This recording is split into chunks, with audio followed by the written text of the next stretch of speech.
Hello, just a friendly protest. Nothing to worry about. Advertising in public space. I think it's generally bad.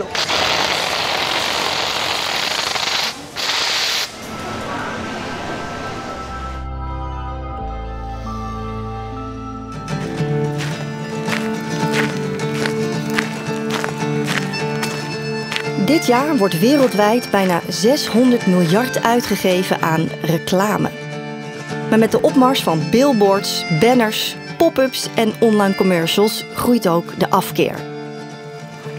Een wereldwijde voorhoede van activisten, politici, wetenschappers en juristen vecht tegen de overvloed aan reclameboodschappen. Een toekomst zonder reclame, kan dat eigenlijk wel? Of is dat een Don Quixote-gevecht?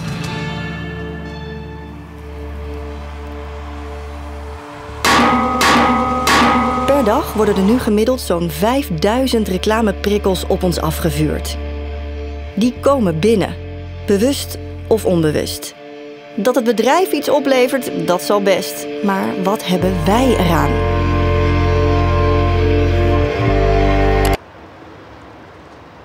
In de mooie stad Grenoble, in de schaduw van de Franse Alpen, ontmoeten we een van de pioniers in de strijd tegen reclame.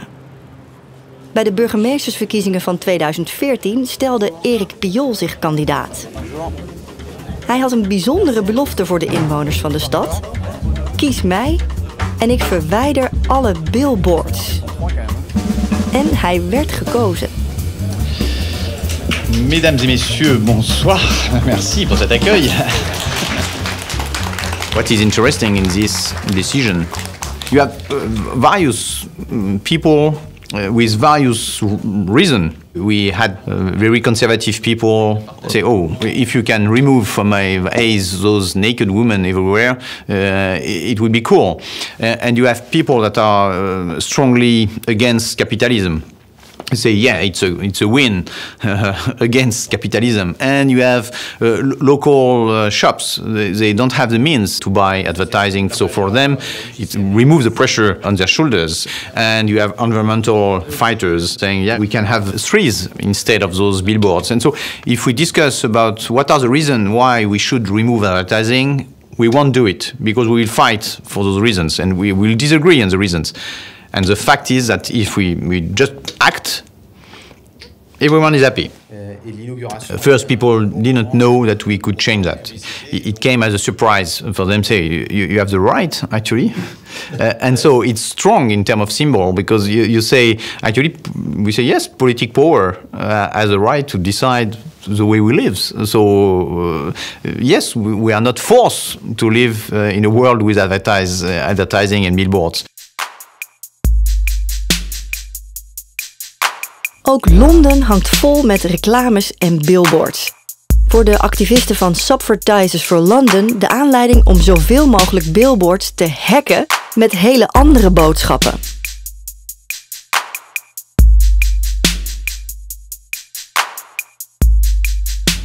De activisten van Subvertisers for London laten zien hoe eenvoudig het is om billboards te hacken.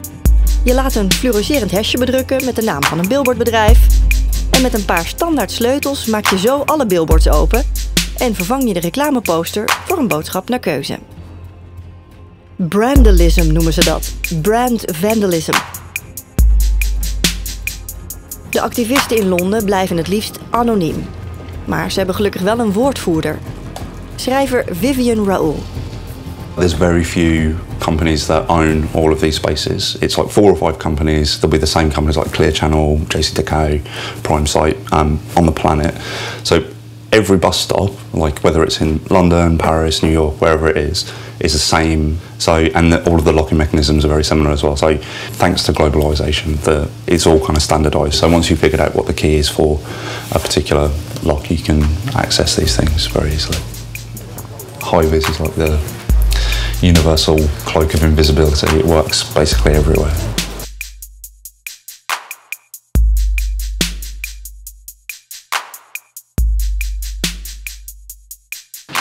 If all of the adverts in the city tomorrow just disappeared and it was like some art, I don't think anybody would complain about that, right? Like nobody could complain about that apart from the CEOs of advertising companies, apart from the people who are like the shareholders of the companies that are being advertised. I think for everybody else it would be a positive thing. I don't think you'd get a lot of pushback for that. But it's just so normalised that advertising is necessary even. We obviously think it's not only unnecessary but like actively harmful for people. So later on, take these home to put up on the tube on the way home. This is like the easiest thing that you can do. It's like a good gateway drug to other stuff. This one says, advertising shits in your head. It's the most powerful system of propaganda in human history.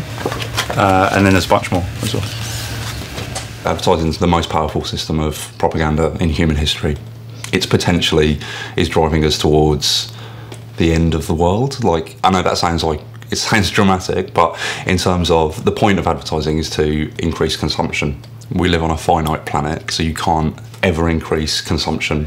That will inevitably lead to total environmental collapse and the potential for human extinction. And advertising is driving us towards that.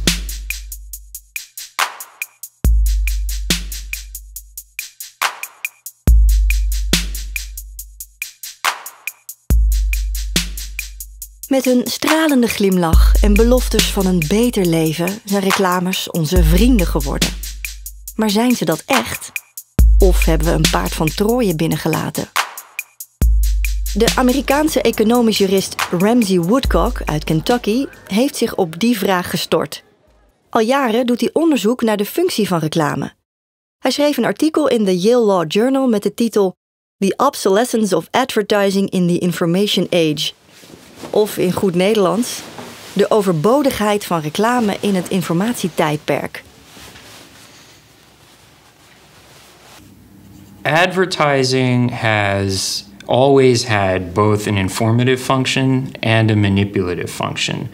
You know, in 1950, if somebody produced a new product, it might be very unlikely that consumers would know that it even existed were it not for advertising.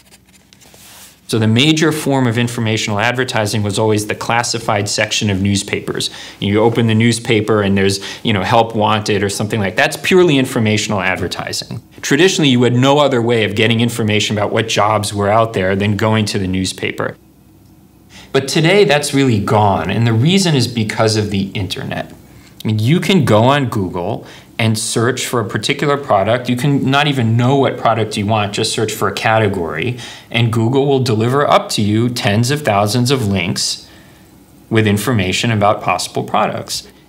And it's there when you want it, when you search for it, and not there when you don't want it. So what's left today has got to be the manipulative advertising, precisely because the information function is basically gone. Ramsi Woodcock is uitgenodigd in de Kroatische hoofdstad Zagreb om zijn visie op reclame te geven. Kroatië, ooit gebukt onder de rode vlag van het communisme, hangt nu vol met de metershoge uithangborden van het kapitalisme. So I'd like to talk a little bit today about branding, the manipulative aspect of advertising. Most of the Coke advertisements that you see don't actually provide you with any useful product information. When you see a billboard with Santa drinking a Coke, I saw several downtown today as I was driving through the city, that's not telling you that Coke exists. You already knew it existed because you've seen previous advertisements. It's not providing you with any useful product information. So why is it there?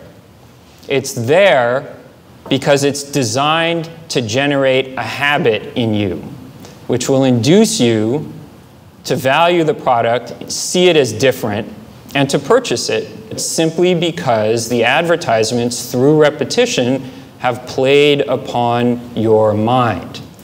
Studies, brain scans show that when consumers are told that they're drinking Coke, their brains light up. Not when they're drinking Pepsi, but when they're drinking Coke. Even when they're drinking Pepsi and they're lied to, they're told that it's Coke, their brains light up. Because they believe They believe that Coke must be better because they've had it advertised to them so much.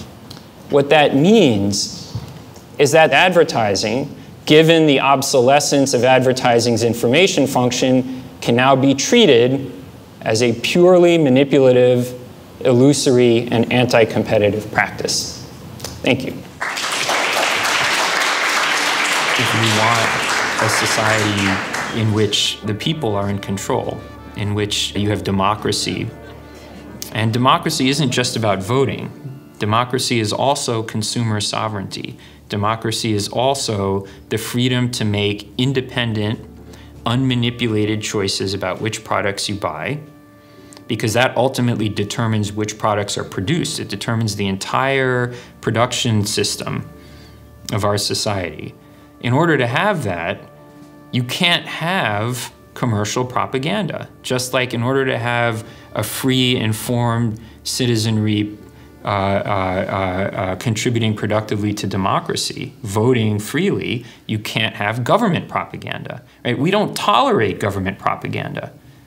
Right? If the currently elected government starts using the organs of government to produce propaganda, to produce pro-government messages, we view that as a threat to our democracy. And yet we tolerate exactly that in the market. That's what advertising is. It's businesses, we vote for which businesses should succeed and which should fail through our purchase decisions, just like we vote for a president or a political leader through our votes. Ook in Frankrijk is er tot nu toe geen enkele andere stad die het voorbeeld van Grenoble heeft gevolgd. Maar het rommelt wel. In meer dan 20 steden klinkt protest op straat. De activisten verenigen zich onder de naam Résistance à l'agression publicitaire. Verzet tegen de agressie van reclame. In Lyon hebben ze hun eigen Jeanne d'Arc, de jonge student sociologie Alex Montvernet. Bij hun laatste actie plakten ze het gemeentehuis vol met oude reclameposters. Alex werd als enige gearresteerd.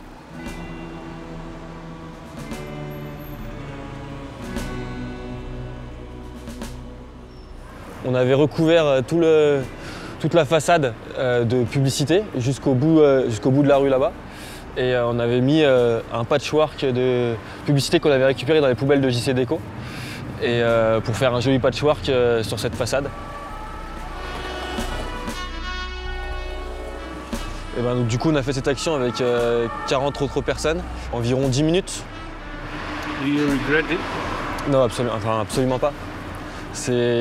On va dire qu'on est contraint de faire ça, c'est-à-dire avant ça, on a travaillé pendant 2 ans avec la métropole pour faire entendre notre voix et dire qu'on ne voulait pas de la publicité ou pas autant de publicité dans nos rues. Et notamment aussi l'introduction des écrans numériques publicitaires qui figuraient toujours dans le projet du règlement local de publicité intercommunale.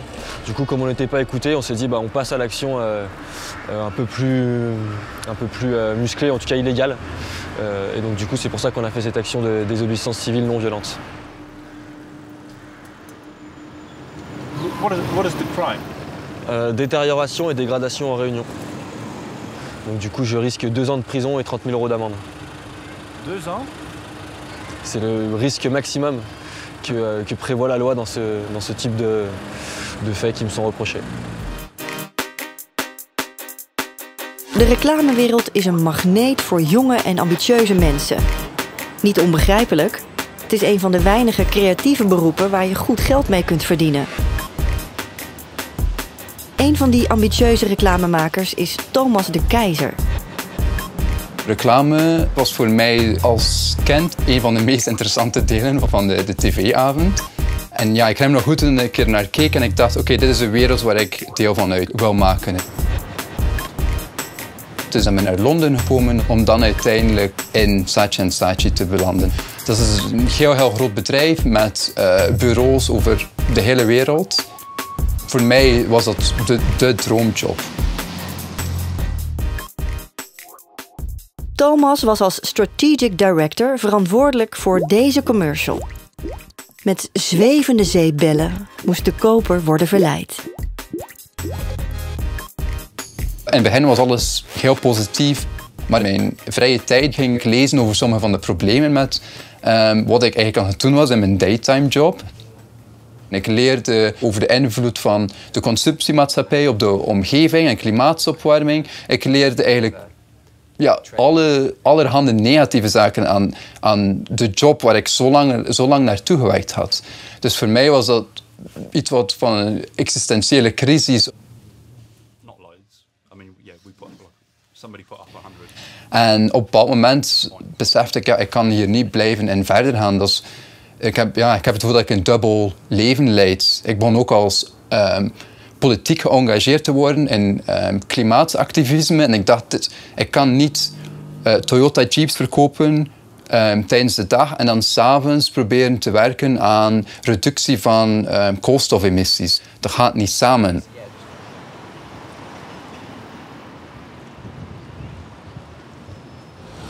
Ja, dat is volledige onzin.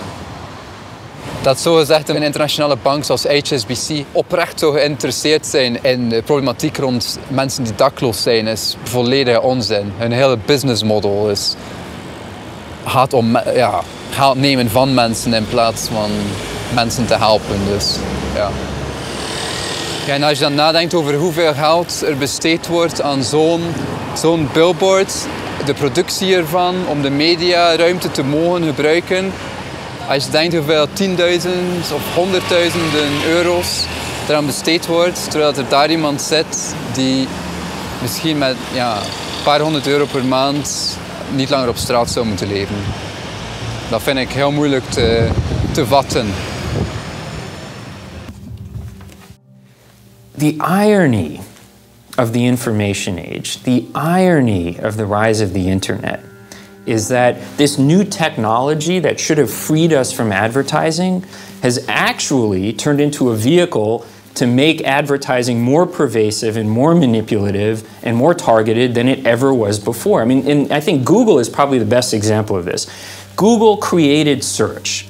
Google made it possible for us to get all the product information we want for free when we want it, without need for advertising.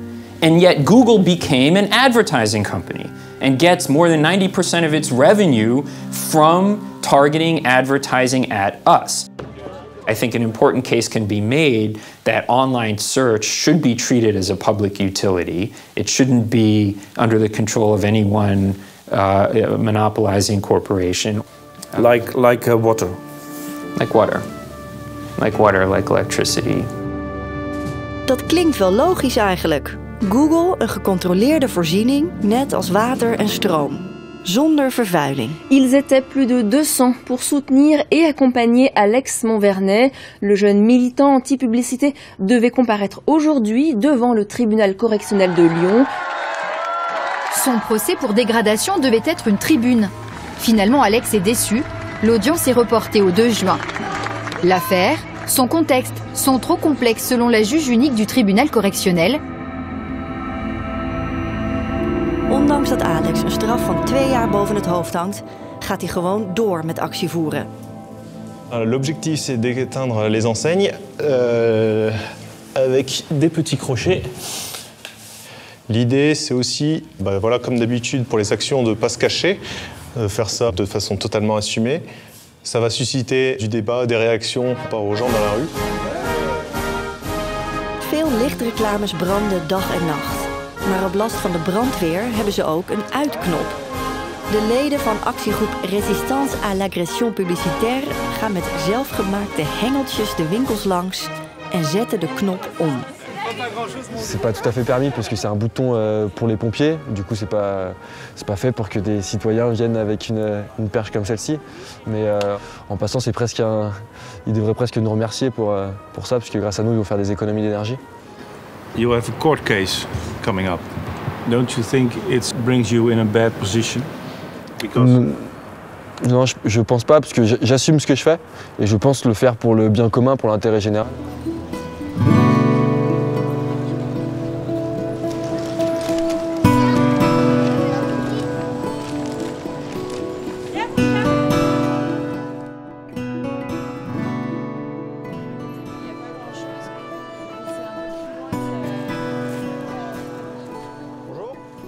Our lived environment is an education in itself. When you go out on the street, billboards that we see, the commercials that we see on TV, everything that comes into us on a daily basis is part of that education. Education doesn't stop in the classroom. And so we have to understand that if we allow advertising, we're making an educational choice, a choice about what kind of human being to have in society, what kind of impulses they should have and they shouldn't have. And we cannot escape from that question. It's not that there's a world of education that's here and there's a world that's not education there. Everything in our environment is education, and we always, in deciding not to regulate advertising, we're making an educational choice about what kind of human beings to have. We have to take responsibility for that. We can't simply cede a vast portion of the social education that we have in society to a group of corporations that are pursuing their own narrow self-interest, not the overall interests of our society.